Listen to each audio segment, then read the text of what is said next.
For the first time in over 20 years, characters from DC Comics and Marvel Comics have collided in the pages of Deadpool Batman #1. And they're not alone. This 64-page comic has several other crossover stories, including Wonder Woman and Captain America, Green Arrow and Daredevil, and Krypto and Jeff the Shark. Now, before getting to the content of the comic, I think it's worth briefly going over the history of the DC and Marvel crossovers.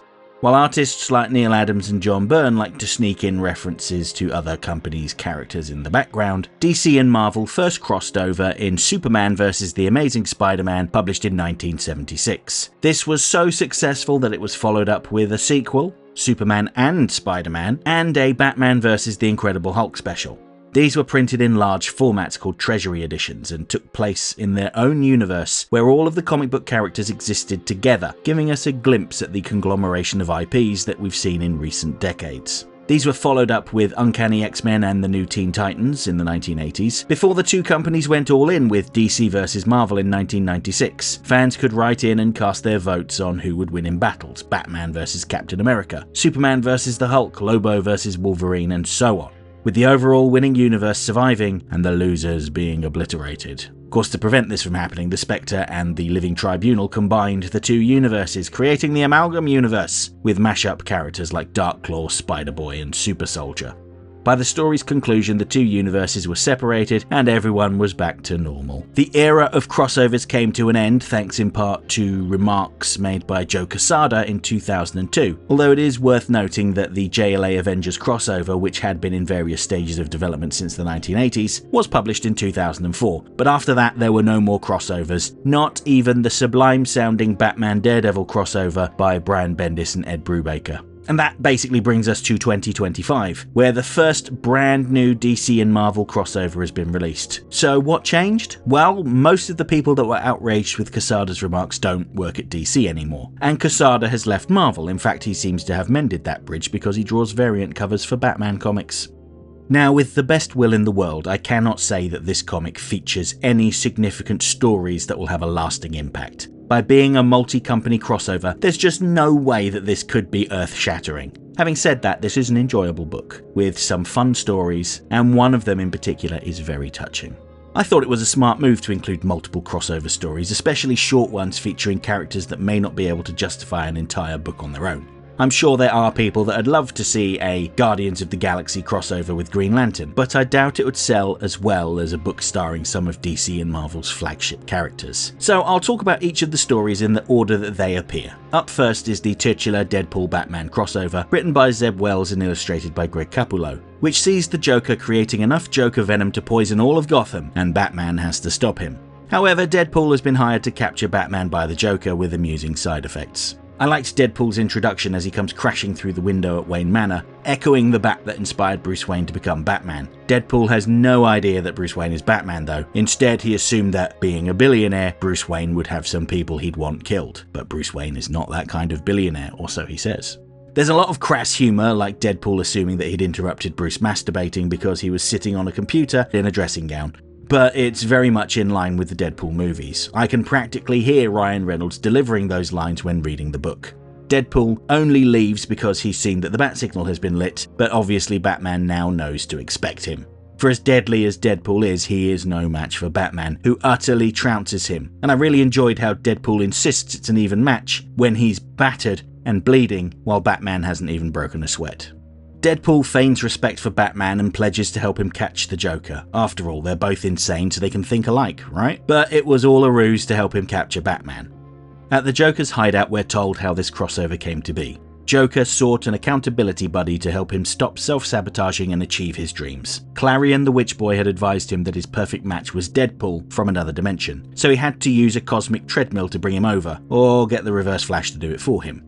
And that's a smart angle to take, pairing Deadpool with the Joker. Other crossovers had heroes pair up with their counterparts like the X-Men and the Teen Titans. So here, really, the crossover is between Deadpool and Joker. But they're not just similar in terms of mania. Batman argues that Deadpool is far more insane and capable of a foe, someone he could really sink his teeth into. Which makes the Joker jealous, causing him to turn on Deadpool. First, he zaps him with his Joy Buzzer and then Joker Venom. While Deadpool thinks he's fine, he can't stop his face from contorting into a hideous grin. Joker reveals his true plan. He has set up a mechanism that will flood Gotham with Joker toxin, and the only way to turn it off is to press a button that'll set off an explosion. If Batman wants to save Gotham, he will have to sacrifice himself. It's a perfect scheme and likely would have ended Batman's life, were it not for Deadpool casually wandering in and pressing the button himself. This echoes the ending of Deadpool Wolverine, where Deadpool heroically chose to sacrifice himself to save his friend. With the case closed and Gotham saved, Batman tells Deadpool to head home. But the story ends with Deadpool thinking about having a look around the DC universe first. So, yeah, not a massively consequential story. It's not something that people will have burnt into their brains, but it's quite fun. The second story, by Chip Zdarsky and Terry Dodson, is slightly more poignant though, and it focuses on the pairing of Captain America and Wonder Woman. This story is set in a universe where the DC and Marvel characters have always coexisted, like some of those earlier crossovers. It begins in World War II, where Captain America has captured Adolf Hitler, and Wonder Woman has to persuade Cap not to execute him, and allow him to be tried in an international court of law. Hitler makes the decision for them though, using Captain America's discarded pistol to end his own life. From here we see how their friendship continued over the decades, from Wonder Woman being one of the Avengers that found Captain America's frozen body, to more recent storylines, such as Wonder Woman being on Captain America's side in the Civil War, and Captain America persuading Wonder Woman not to kill Max Lord during Infinite Crisis. We're also shown Captain America's death at the hands of what looks like a three-headed Thanos, as Wonder Woman comforts him and then leads the charge of a new generation of heroes. I know there was some chatter about how Captain America shouldn't have even thought for a second about killing Hitler, and yeah, I get it. But heroes like Captain America and Wonder Woman don't kill because of their principles. If they cross that line even against someone as monstrous as Hitler, they stop being symbols of hope and justice and become something else, no better than the tyrants they fight. Their restraint is what makes them heroic. The moment they decide who deserves to live or die, they risk losing the very moral high ground that defined them. And I thought the story demonstrated it well. I also liked all the historically significant scenes showing DC and Marvel characters working together, like Wonder Woman and Green Lantern helping the Fantastic Four defeat Galactus, and the Marvel characters being present during Crisis on Infinite Earths. All in all, a solid story. Now, the remaining stories in this issue are fairly short, and even more inconsequential, but there's fun to be had. Up first is a very pleasant story about Krypto the Superdog playing volleyball with Jeff the Shark. Not really much to say about this other than it's very wholesome. Nice job, Kelly Thompson and Gurihiru. This is followed by a story by Kevin Smith and Adam Kubert, and they share the meeting of Daredevil and Green Arrow as they battle the Hand, the League of Shadows, and Count Vertigo. Again, it's not a significant story, but it's interesting to see their complementary personalities as they fight off an army of ninjas. There's a very nice section towards the end of the story where Green Arrow crafts a boxing glove arrow to knock out Vertigo, using the boxing gloves of Daredevil's father battling Jack Murdock. The pair head off to Josie's bar to get plastered and share some war stories. Up next, the Guardians of the Galaxy go on a cultural exchange with the Guardians of Oa, swapping Rocket Raccoon for Hal Jordan. It's written by Al Ewing and illustrated by D.K. Ruan. It's only 2 pages long, but it shows the difference in approach between the two organisations quite well. While Rocket kills Sinestro by shooting him and gambles away his Green Lantern ring, requiring him to steal it back, Hal Jordan is overcome by Parallax and steals the Infinity Gauntlet from Thanos. So yeah, it's pretty funny actually. Up next was the story I was most curious about, a battle between Old Man Logan and Batman from The Dark Knight Returns by Frank Miller. Now, Frank Miller has a deep connection to both Batman and Wolverine. He illustrated Wolverine's first miniseries and wrote and drew The Dark Knight Returns, one of the most significant Batman stories ever told. However, his more grotesque and abstract art style has been divisive, especially in recent years. I sit firmly in the camp that appreciates his work though. Here I really like the bold use of shadows contrasted with the bright backgrounds. There's virtually nothing to this story though, just Batman and Wolverine coming to blows, with Batman getting the upper hand and the duo arranging to meet up and do it again some other day. Not much else to say about it really. The final story brings back the Amalgam universe and introduces a new composite character, Logo, a fusion of Wolverine and Lobo, as in Lobo plus Logan. He claims a bounty on Coltron, a fusion of Ultron and Cobra, and blows up Thanoside's Thanoside copter before issuing a warning to Super Soldier. And that was it. The conclusion of the first DC and Marvel crossover in over 20 years. I gather it has been a huge sales success thanks in no small part to how many variant covers there are, I'm sure, and no, Deadpool Batman #1 isn't going to reshape either universe or leave us with some era-defining storyline. But that's never really been the point of the DC and Marvel crossovers. Their purpose has always been to remind us of the joy in what if. What if Batman and Deadpool clashed? What if Wonder Woman and Captain America stood shoulder to shoulder through history? What if Krypto played fetch with Jeff the Shark? For decades, these crossovers have been rare oddities, but they're also celebrations of imagination, fan speculation brought to life, and a chance for creators to have fun across corporate borders. And after more than 20 years of silence, it's just nice to see those borders fall again, even if it's only for 64 pages.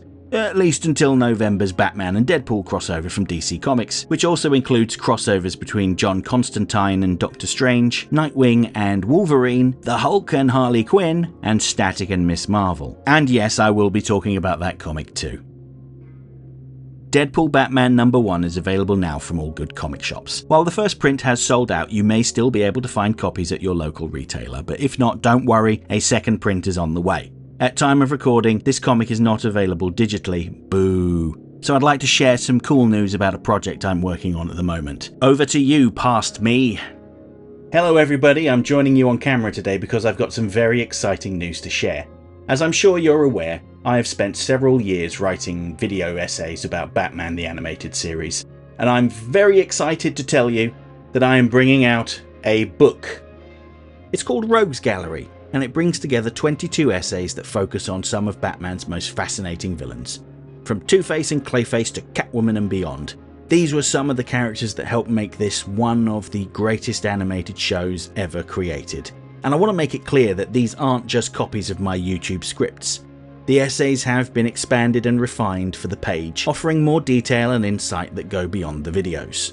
To make it extra special, I've also included something you won't find anywhere else, a brand new essay on the Condiment King. This essay will never be adapted into a video, it's exclusive to the book. Rogues Gallery is over 300 pages long with a cover illustrated by John Calmette, who was a background artist on Batman the Animated Series, and it features a foreword by Dan Reba, one of the show's directors whose work helped bring Gotham to life on screen. Now this is just the beginning. Rogues Gallery is the first in what I plan to be a series of books, continuing to explore the DC animated universe in print. The book will be released later this year in both paperback and ebook format, and it will be available on Amazon worldwide.